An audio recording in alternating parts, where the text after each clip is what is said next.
प्यारे बच्चों, आज मैं आपको पढ़ाने आई हूँ। तो मुझसे तो आप परिचित ही हैं पूर्व में।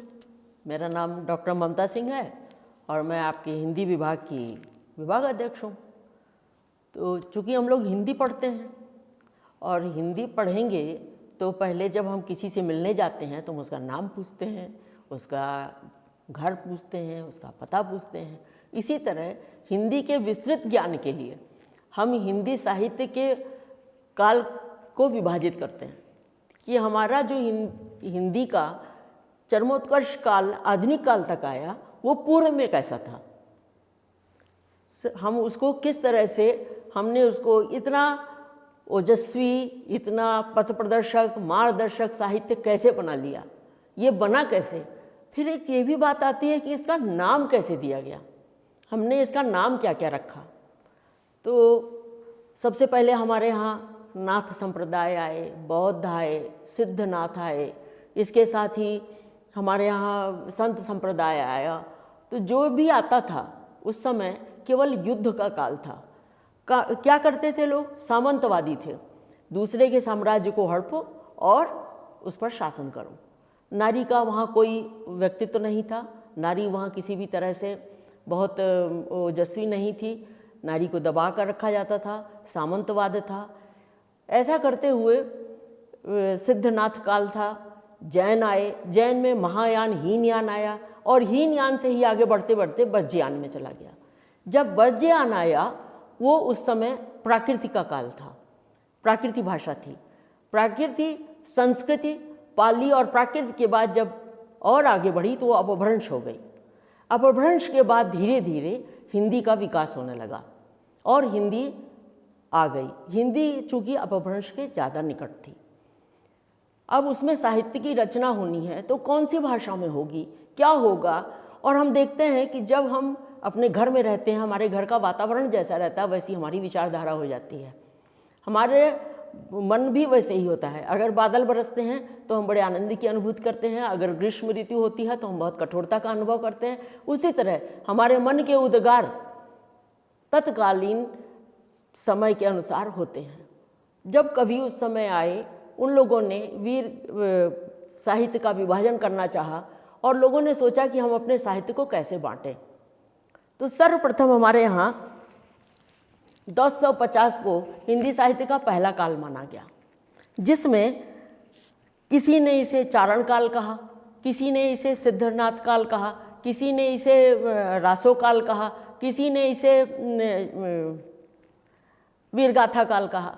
आदिकाल क्यों कहा? आदिकाल का तात्पर्य था कि सबसे पहला, जो सबसे प्रथम चरण है वो पहला है, इसलिए वो आदिकाल है। आदिकाल में आदिकाल नाम देने वाले हमारे मूर्धन्य विद्वान हजारी प्रसाद द्विवेदी जी थे। उसके बाद कुछ लोगों ने कहा नहीं नहीं भाई, इस काल में सबसे अधिक कवियों ने राजाओं की प्रशंसा की है, जिसे हम भाट काल या चारण भी कह सकते हैं। ये नाम डॉक्टर राम कुमार वर्मा ने साहित्य को दिया। तीसरे में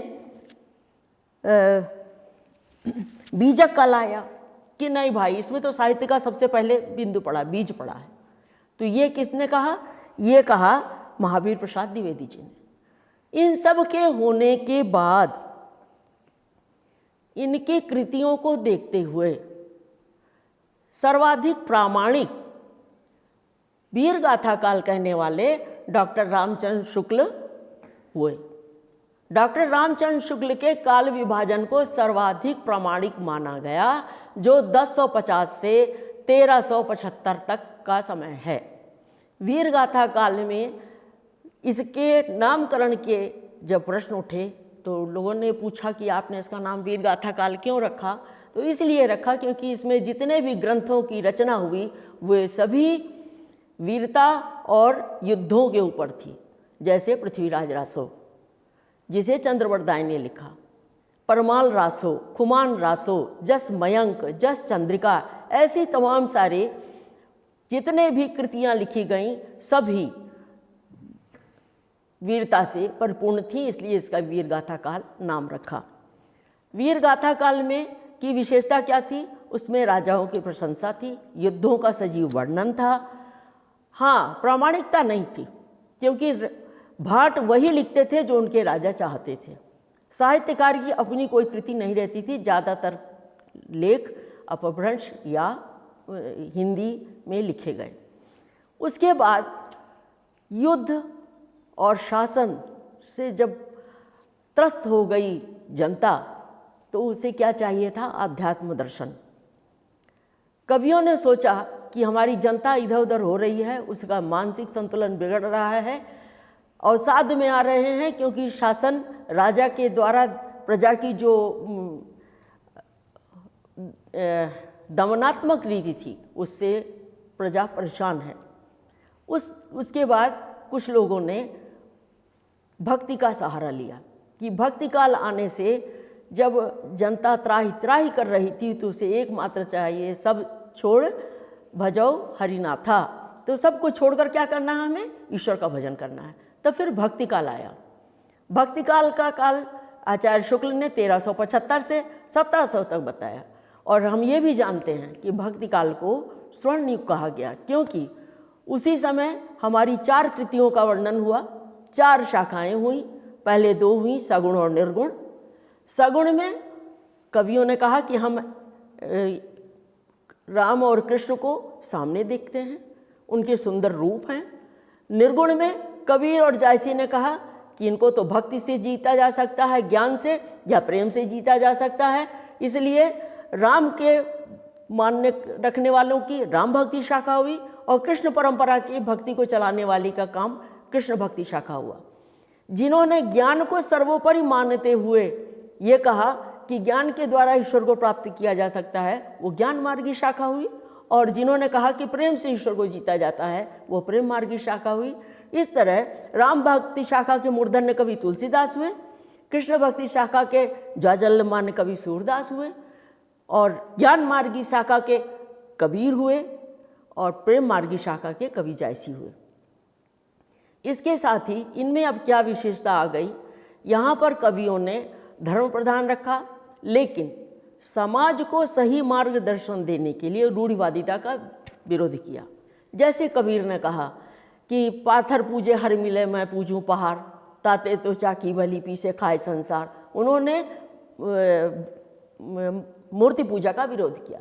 लेकिन राम ने क्या, तुलसीदास ने क्या कहा कि तू दयाल दीन हो, तू दानी हो, मैं भिखारी, मतलब जो कुछ हो तुम हो। कबीर ने निर्गुण को कहा राम मेरा पीऊ, मैं राम की बहुरिया।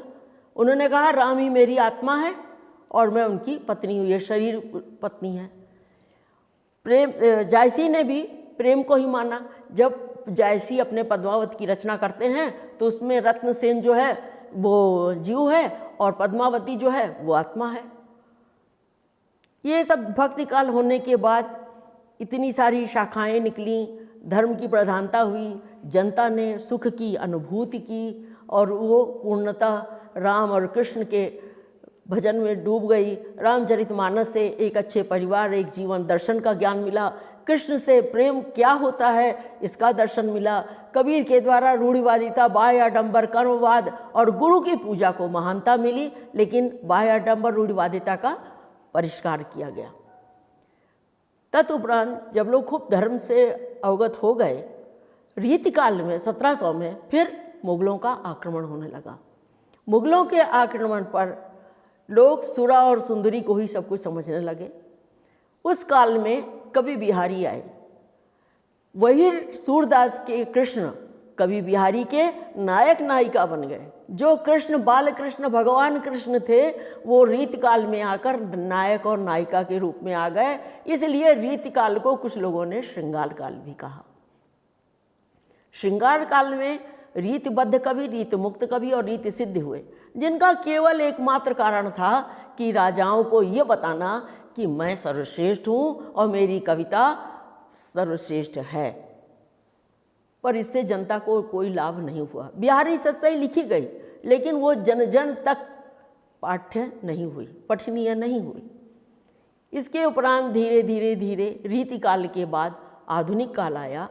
आधुनिक काल में सर्वप्रथम भारतेंदु युग आया। भारतेंदु में उन्होंने युग में भारतेंदु जी ने खड़ी हिंदी का प्रयोग करना शुरू किया। इस समय तक कवि की बोली, कवि की भाषा, कवि की शैली सभी परिवर्तित हो चुकी थी। सब लोग प्रबुद्ध हो चुके थे, पहले भी प्रबुद्ध थे, लेकिन तब तक अवधी और ब्रज भाषा का जोर था। लेकिन आधुनिक काल आते आते खड़ी हिंदी अपने चरमोत्कर्ष पर थी, और आधुनिक काल में ही जब हिंदी काव्य अपने चरमोत्कर्ष पर था, तब भारतीय हिंदी युग में गद्य का विकास हो रहा था। गद्य भी उसी काल में शुरू हुआ जो 1900 से आज तक माना जाता है। भारतीय हिंदी युग के बाद भारतीय हिंदी युग में राष्ट्रीयता आई, अभिव्यंजनावाद आया, और साथ ही सबसे अच्छी चीज़ जो मनुष्य को मनोहारी लगती है वो आया छायावाद।